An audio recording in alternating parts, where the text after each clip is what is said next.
News. Makakausap po natin ngayon si DOTR Secretary Giovanni Banoy Lopez. Secretary Banoy, good morning po, sir. Ay, good morning po Sir Aljo at sa lahat po ng taga-subaybay ng iyong programa po. Magandang balita ito, Secretary, dahil 17 EDSA busway stations natin, wow, may libreng wifi na.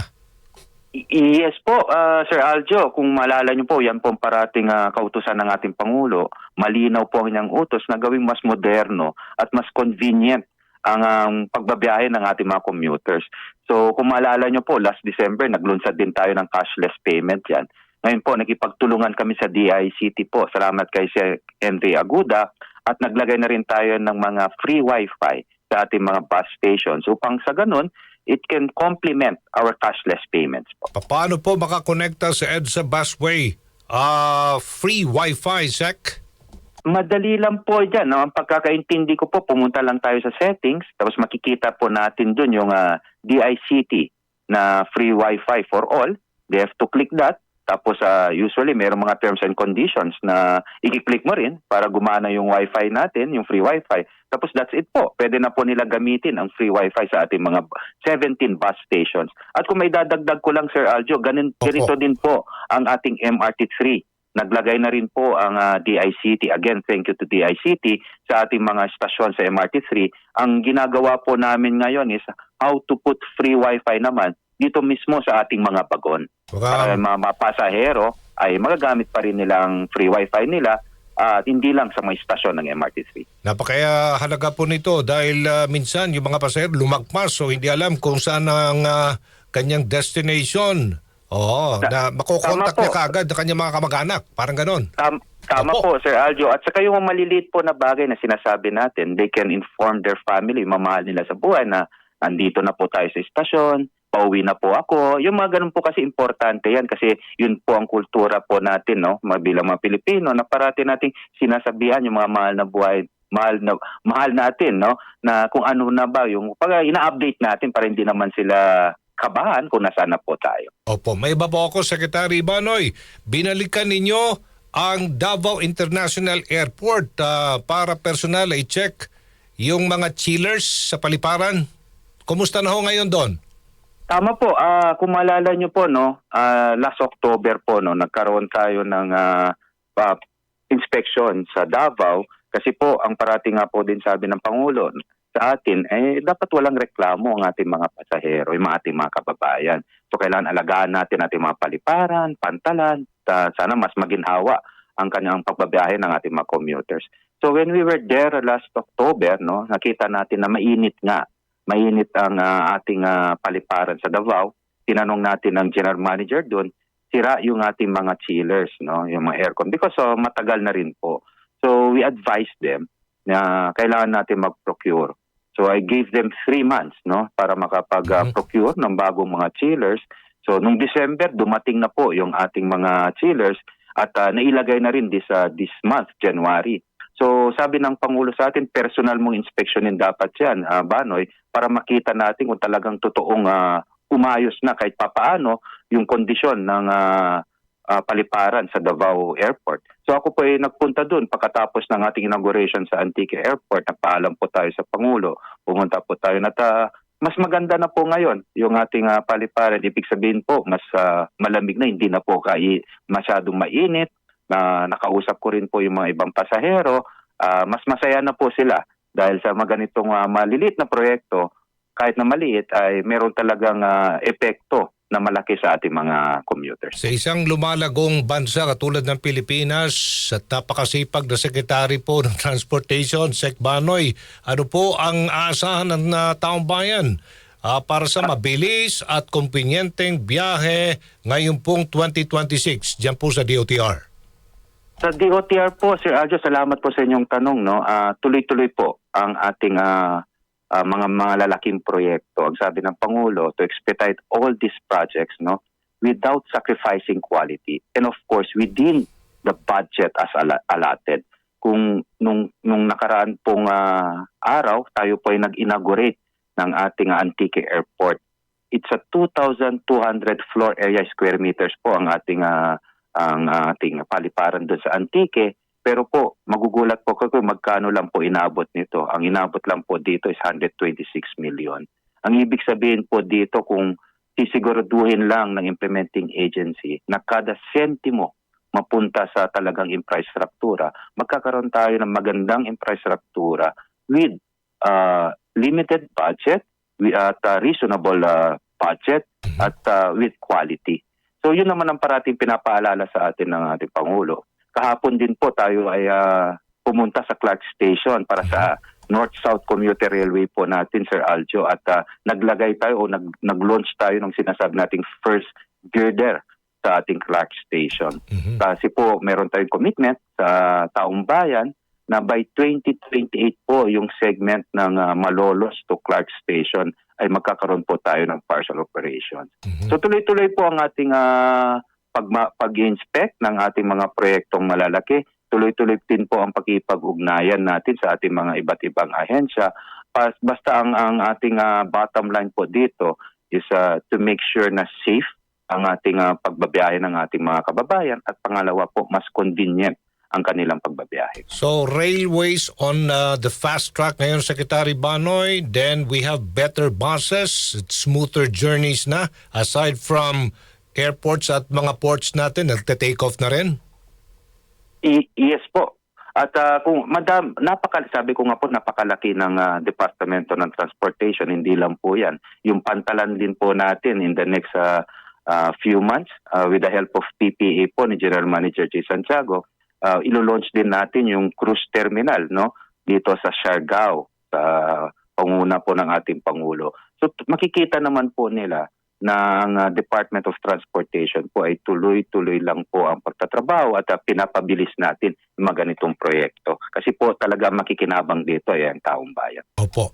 Marami po natuwa na pwede nang gamitin yung electronic driver's license for actual license as an alternative physical license dito, Secretary Banoy. Opo. At yung payment pala na traffic license fees, fines online na. Tama po. At yan po kasi naman ay again, kailangan natin pumunta sa era ng digitalization. At parati ko po sinasabi sa ating mga kasamaan dito sa DOTR na kapag yan kasi ay digitalized, maiiwasan natin ang issue ng corruption. At saka hassle-free pa yan sa ating mga commuters. At yan naman po, meron tayong e-driver's license, ba't hindi natin gamitin? Yung pagbabayad ng online, pwede naman. Kasi po ang parati ko pong sinasabi, ang parati kong ehemplo dito para pong tulad ako, taga-norte po ako. Kapag ako ba ay umuwi sa Tugigaraw at ako ay nahuli ng traffic enforcer sa paglabag, gusto nyo pa ba na ako ay bumalik sa sentra pa kunin ang aking lisensya? So hassle pa po yun. Pangalawa, ba't ko naman dun babayaran kung kaya naman bayaran ng online? So yung mga bagay na meron naman pamamaraan upang mas maginhawa ang ating mga kababayan. So gamitin po natin yun. Kasi andyan na po yung mga e-driver's license portal. Pwede naman magbayad ng online payment. So mas nararapat at mas mainam na gamitin po natin yung mga ganong plataforma. Opo. Ano po reaksyon ninyo, Secretary Banoy, dito po sa Digital Advocacy Group, Digital Pinoy, na nagbabala po sa DOTR na ito pong pagtitigil ang LTO na pagko-confiscate ng driver's license could significantly weaken daw traffic law enforcement, citing serious technological deficiencies sa current enforcement system natin? Parati ko po din sinasabi, Sir Aljo, ang kapag yan po ang issue ng enforcement, ay issue po yan namin.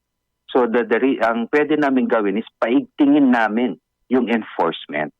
Hindi dahil nagkukulang kami sa enforcement, hindi dahil nahihirapan kami mag-enforce, ay ititigil namin yung mga ganitong plataforma, yung online payment, non-confiscation of actual physical driver's license. So ang tugon po dito dapat ay yung mas maigting na pagpapatupad ng batas trapiko. At pangalawa po, sa tingin ko naman po hindi. So kasi po, nung naglabas tayo ng ating transport circular, nakalagay naman po doon na kapag hindi sila nakapagbayad after 15 working days, ay automatic suspended ang kanilang lisensya. At pangatlo po, binibigyan naman po natin ang LTO ng 30 days para aralin yung mga iba't ibang polisiya and to come up with the policy kung kailan pwedeng hulihin yung mga actual physical driver's license kung kinakailangan. Tulad po ng mga instances na kapag ang reckless imprudence ay nagre-result po sa sinasabi nating criminal liability, ay nararapat naman yung nahulihin, kuhanin natin yung actual physical driver's license, no? So may mga bagay naman na pwedeng gawing exception. Pero po ang sinasabi ko lang po dito, ang bottom line po dito, ang issue ng enforcement ay hindi dapat maging rason upang pahirapan ang ating mga motorista. Yan po ay obligasyon ng pamahalaan. Yan po, kung yan po ay pagkukulang namin, yun dapat po ang ayusin namin. Not at the expense of the commuters and motorists. Opo. Napansin na rin ng ating mga kababayan na ito pong mabilis na aksyon po ng DOTR, lalong-lalo na dyan sa LTO, pag road rage lang, Secretary Banoy, may mga traffic violations, camera lang ang katapat.